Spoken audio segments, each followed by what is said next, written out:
In this video, I'm going to show you how you can match your skin tone and also how you can color grade your image using LUTs in Photoshop. So I'm going to show you a few examples. So stick around with me for the next 8 minutes. Let me show you how this is being done. Without wasting much time, let's get to it. So when you're done retouching your image, the next thing for you to do is to match the skin tone. So if you look at this image and look at this hand area, you can see it's not the same color as the skin area. So I'm going to show you how you can match this by just clicking this point and select the solid color. So once you click the solid color, it's going to appear like this. Yours might not be the same color as mine, but it doesn't matter. So you just click OK. So once I'm done clicking the OK, I'll change the visibility of this. Then I'm going to double click at this point. So once I double click on it, I'll come to the image and look for where I'll choose as the midtone. So for this image, I'll just come right here and I'll pick this point as the midtone. So once I pick that point, I'll hit OK. So once I click OK, I'll come to the visibility of it and open it, and it's going to appear just like this. So I'll head on to the blending mode, then I'll change the blending mode to color. So after changing it to color, it's appearing like this. Then I'll come to the layer mask, then I'll press my command I to invert it. So after inverting it, I'll go pick my brush tool, and after picking on it, right click on the mouse, then set the hardness to 50 and I'll hit OK. So make sure you are on the layer mask and change the foreground color to white. So once you change it to white, you can start brushing and start painting so that the effect will be added to your image. So once you're doing this, you need to be very careful not to allow it enter any other part but just the skin area. So I'm just going to brush it just like this. So once you're doing yours, you might be very careful. So to know where I'm brushing, I'll just press this key on my keyboard. So after doing that, I'll continue brushing just like this. So once you're doing yours, you need to be careful, because if it enters any other part, it might end up making your image look dirty. So because this effect is just for the skin, so make sure you only brush it on the skin. So I've mistakenly added it to the mouth, I'll change the foreground color to black, then I'll paint it out, then I'll change it to white again and continue brushing. So as I was saying earlier, once you're doing yours, you need to be careful, because this effect is only for the skin. Don't allow it to enter any other part, because it's going to ruin your picture. So I'm just going to brush this out just like this. So this process actually takes time, but I promise you the after effect of this is going to wow. It's going to be wow. So I'm just going to paint this off, then I'll change it to white again, then I'll still continue brushing out the skin area only. So as I said earlier, be careful while doing this process. So I'm just going to brush this out.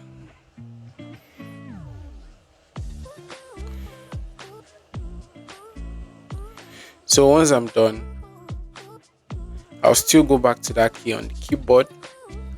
Let me perfect this area and also this area. So once I'm done, I'll still go back to that key on the keyboard, then I'll press on it. So you can see the effect on the skin, you can see the before, you can see the after. So I'll close the visibility of it, then I'll select the group under the color field up here. So once I click on that, I'll select just the hand area that is white. So I'm going to select it just like this. So once you're doing yours, or any picture you're doing rather, make sure the selection is accurate. So once I'm done with that, sorry if you guys didn't get that. So once I'm done selecting the hand area, the next thing I'm going to do, I'm going to right click on my mouse, then I'll click on fader. So once I click on fader, make sure the radius is at 66. So I'll hit OK. After doing that, I'll head on to my adjustment, then I'll click on the curves, then I'll just reduce the brightness using the curve. So you can see the before and the after of it, me using the curve right here. So you can see, I think it's actually too much. So see the before and see the after. So once you're done with the curved layer right here, you select the color field, which is the solid color, then you open on it. So you can see how it's looking right at this point.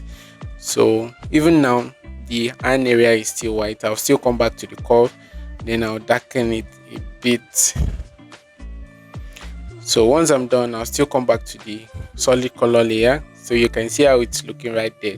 But once you're done like this, you can see on this image the opacity is too much, or the effect is too much. So I'm just going to reduce the opacity till when the picture is actually okay. That is where I'll stop. So I think I'll go with 55%. So there are some areas that is not actually blending well. I'll come back to the layer mask, then I'll pick on my brush. At this point I'm going to right click, then I'll set the hardness to 20. So you can see this area, it's actually not blending well. So let me just zoom it in. So that particular area is not blending well, so I'm just going to, sorry, let me undo that. Then I'll change this foreground color to black, and I'll just paint it off.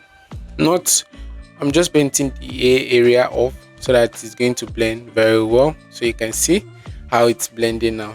So for this hand area, you can see the effect was on the backdrop. So I'm just going to paint that off. Then I'll change this to white. Then I'll perfect this part.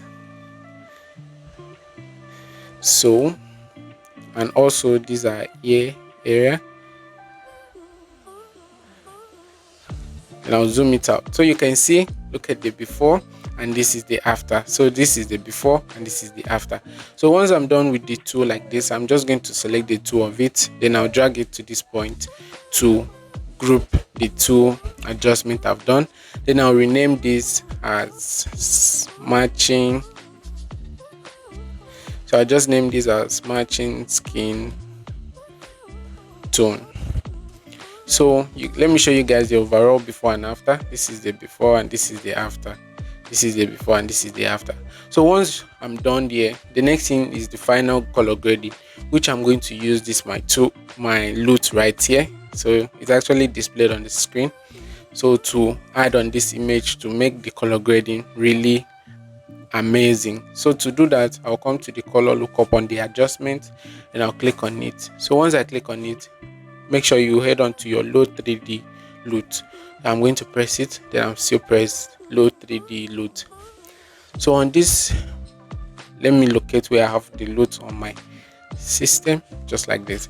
So the LUT I actually showed you the content for in the package. So if you're interested in buying it, there's a link on the description. So for this image, I'm going to, let me try using the two. I'll open it. Wow, so you can see the result. Let me show you guys the before. This is the before and this is the after. This is the before and this is the after. It is actually perfect and it matched this image. So this is how I got to match the skin tone and also color grade my image using a 3D LUT I created. So if you're interested in getting this LUT, there is a link on the description. So this is how I did it. Let me just show you guys the two things I've done, which is the color lookup here and the matching of skin tone. I'll group it by still dragging it down there. I just want to show you the before and after. So this is the before and this is the after. The before and after. So you can see how the image is looking really amazing. I hope you followed and understand every step I brought in there. So if this video is helpful, make sure you drop a like and also a comment. Don't forget to subscribe so that you'll be notified for more videos coming. For now, I hope to see you in my next video.